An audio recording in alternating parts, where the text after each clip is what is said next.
et bienvenue sur le studio Maritima implanté à la Halle pour le Salon des Jeunes 2023. Nous accueillons aujourd'hui Pierre Daréville, député de la 13e circonscription. Bonjour. Bonjour. Qu'avez-vous pensé du Salon des Jeunes de cette année ? Ouais, c'est d'abord une belle initiative et je pense que ce qui est formidable, c'est qu'elle a été conçue par les jeunes. Et donc je vois à la fois des jeunes qui viennent là pour voir, pour regarder, mais qui participent surtout et qui ne sont pas là pour consommer, mais pour voilà, être ensemble, être acteurs, participer à une belle aventure collective dans notre ville. Donc c'est important.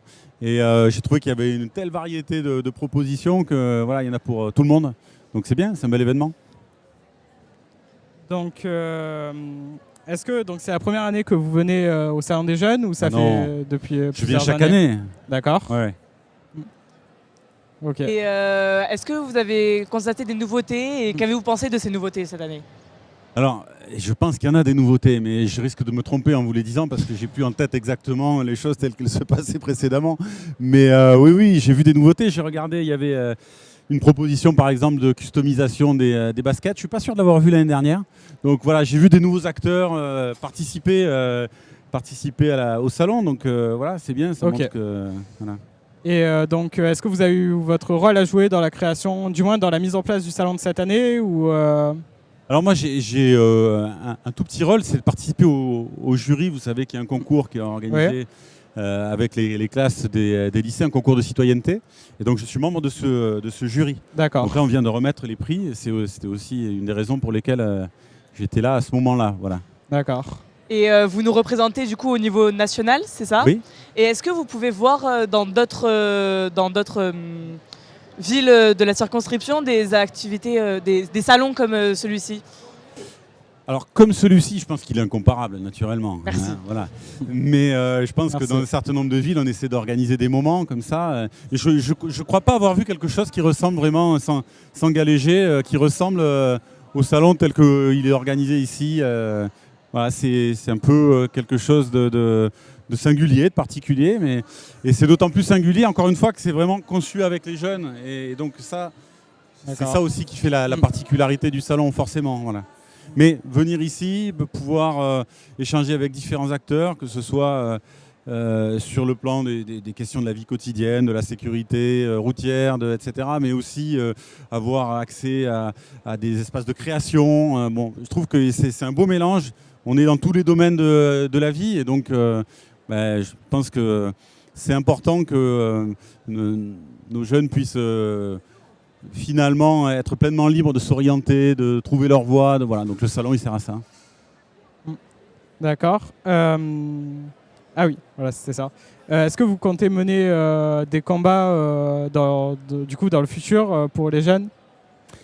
Oui. Sur différents sujets, par exemple, justement, par la exemple, réforme des retraites. Pour les retraites. Vous avez été vachement... Vous avez été vachement, mobilisé, c'est ça ? Ouais. Et du coup, est-ce que vous comptez continuer à mener ce combat ? Oui, bien sûr.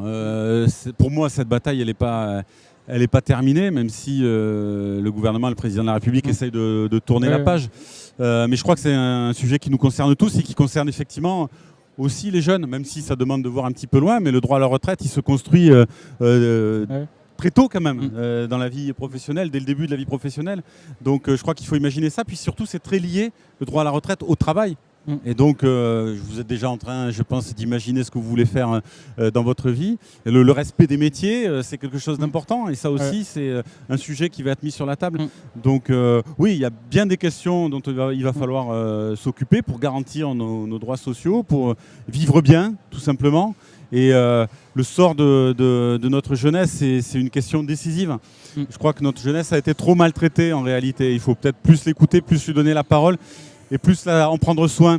Et je pense qu'il y a un certain nombre aussi de droits sociaux qui lui sont inaccessibles. Il faut peut-être réfléchir à la façon dont on accompagne mieux un peu les jeunes. Moi, j'avais défendu l'idée d'un revenu étudiant, d'une sorte d'allocation d'autonomie pour permettre aux jeunes de mieux aussi être à l'aise dans leur vie de jeunes, d'étudiants. Et voilà, je pense qu'on a vu, y compris ça, au moment du Covid, tout ça, ça a été encore plus visible, hein. Mais on a vu que toute une partie de notre jeunesse était dans une grande difficulté. Donc je crois qu'il y a des choses à faire.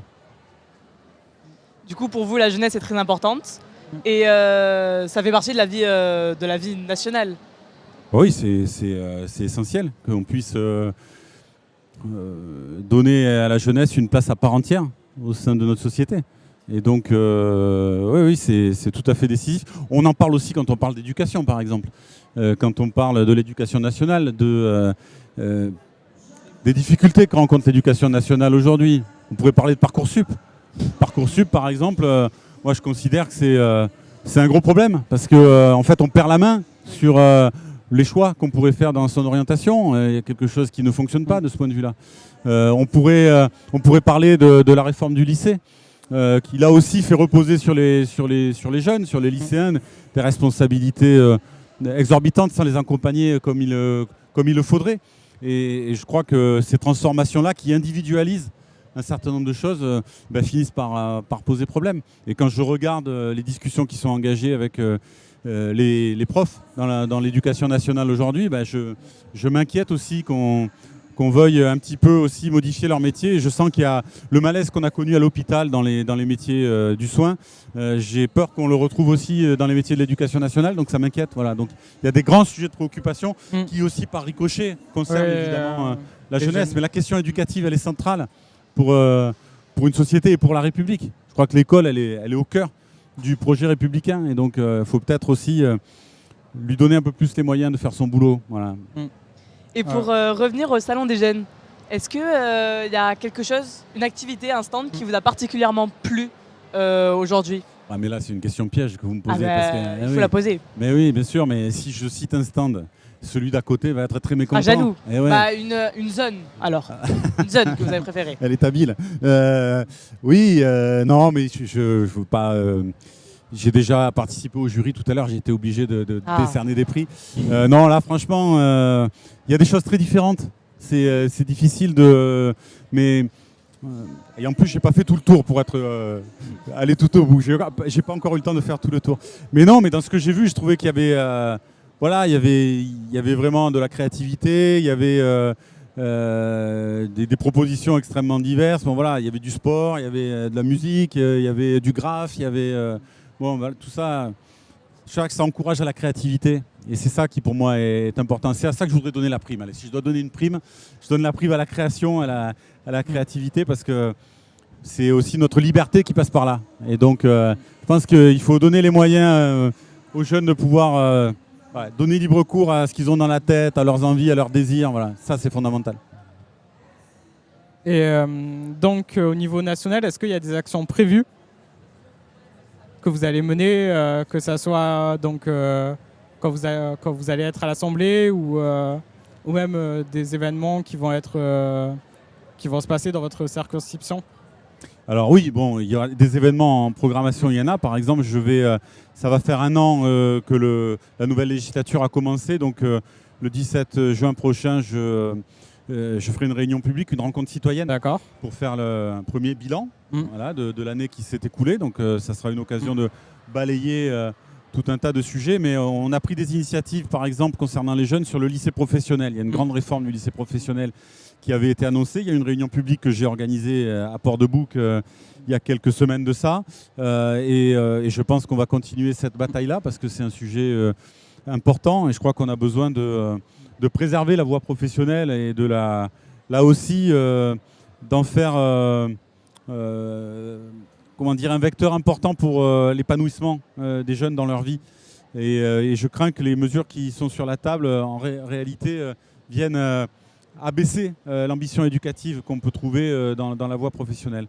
Donc parmi les préoccupations que j'ai, la première qui me vient en tête, c'est celle-là, c'est celle du lycée professionnel. Ça concerne beaucoup de jeunes dans notre territoire et beaucoup de jeunes de quartiers populaires, de milieux populaires. Donc je crois que c'est un sujet important pour l'égalité, tout simplement, l'égalité républicaine.